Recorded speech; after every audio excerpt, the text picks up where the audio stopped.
कहानी गरीब की बेटी। एक बार की बात है, एक गरीब लड़की रीना व उसकी माँ लक्ष्मी सड़क पर जा रहे थे। वह अपने गांव से काफी दूर पहली बार इस शहर में आए थे। कुछ आगे आकर वह दोनों एक चाय वाले की दुकान पर रुक गई।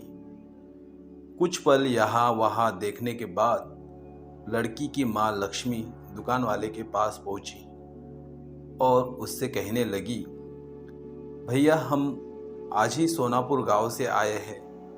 हमारा इस शहर में कोई भी नहीं। क्या आप मुझे अपनी दुकान में कुछ काम दे सकते हैं जिससे मैं अपनी बच्ची का पेट भर सकूं? इस पर चाय की दुकान वाला कहने लगा, बहन मेरे पास तुम्हारे लिए कोई बड़ा काम नहीं है और ना ही मैं तुम्हें इतने पैसे दे पाऊंगा।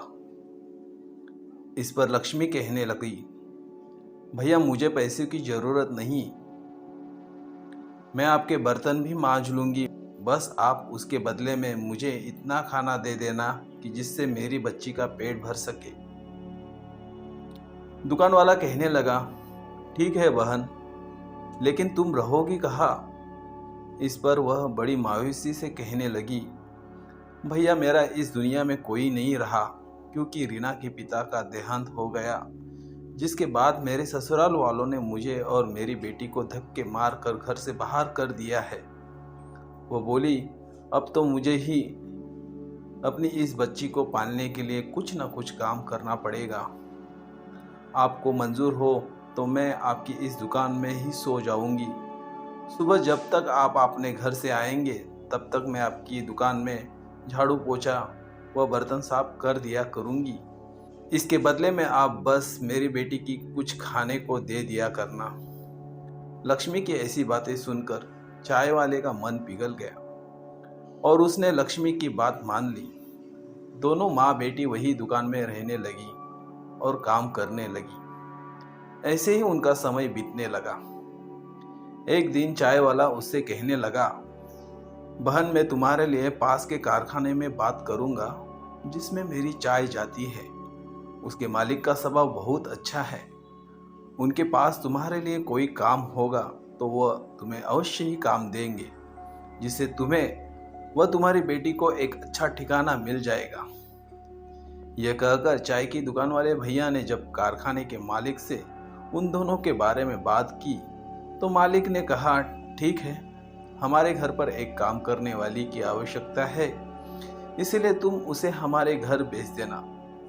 वह चाय वाला लक्ष्मी व उसकी बेटी को मालिक के घर भेज देता है, जहाँ पर मालिक की पत्नी लक्ष्मी को घर का पूरा काम समझा देती है और साथ में यह भी समझा देती है कि तुम्हारी बेटी रीना मेरी बेटी समायारा से दूर रहे, जिससे उसे किसी भी तरह के इन्फेक्शन या बीमारी का खतरा ना रहे। एक दिन लक्ष्मी रसोई में काम कर रही होती है कि अचानक उसकी बेटी रीना के चीखने की आवाज़ सुनाई देती है। लक्ष्मी भागकर वहां जाती है तो देखती है रीना ने समायारा के फ्रॉक हाथ में ले रखी है और उसे देखकर बहुत खुश हो रही है। इतने में मालकिन भी वहां आ जाती है और लक्ष्मी और रीना को डांटने लगती है। वह कहती है, लक्ष्मी मैंने तुमसे कहा था ना कि समायारा की किसी भी चीज़ को मत छूना और उससे दूर रहना। ये कहते हुए मालकिन समायारा के उस फ्रॉक को रीना को ही दे देती है और कहती है, अब इस फ्रॉक को तुम ही पहनना। यह कहते हुए गुस्से से ये कहती हुए चली जाती है। एक दिन मालकिन व लक्ष्मी पास के बाजार में सामान खरीदने साथ में जाती है और रीना व समायरा घर पर अकेली रह जाती है। वह दोनों अलग अलग खेल रही होती है कि अचानक समायरा को चक्कर आ जाती है और समायरा बेहोश हो जाती है। तभी पासी के खेल रही रीना की नज़र समायरा पर पड़ जाती है और वह भागकर उसके पास पहुंच जाती है। रीना समायरा के ऊपर पानी की बूंदें डालती है जिससे उसे होश आ जाए, बस समायरा अपनी आंखें नहीं खोलती। रीना घबरा कर बिना देर किए पड़ोस में जाकर शोर मचाकर यह बताती है कि देखो समायरा को पता नहीं क्या हो गया और वह उठ नहीं रही। उनके पड़ोसी आकर जब घर में देखते हैं तो वह समायरा की हालत देखकर जल्दी से डॉक्टर को बुला लेते हैं। कुछ ही देर में डॉक्टर वहां आ पहुंचते हैं और समायरा को इंजेक्शन लगाते हैं जिससे वह होश में आ जाती है। कुछ देर बाद मालकिन व लक्ष्मी भी बाजार से लौट आती है और घर पर पड़ोसियों को देखकर घबरा जाती है। समायरा की हालत देखकर तो मालकिन बहुत ही परेशान हो जाती है, लेकिन डॉक्टर उन्हें दिलासा देते हैं कि अब वह ठीक है और कुछ दवाइयाँ लिख देते हैं। समायरा की मम्मी उसके पापा को भी फोन करके बुला लेती है। डॉक्टर उन दोनों को समझाते हैं कि ब्लड प्रेशर लो हो जाने की वजह से समायरा को चक्कर आ गए थे और वो बेहोश हो गई थी।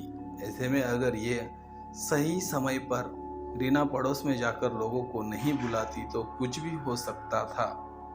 वह रीना की बहुत तारीफ करते हैं और कहते हैं अगर यह समझदार लड़की यहाँ ना होती तो पता नहीं आज क्या हो जाता।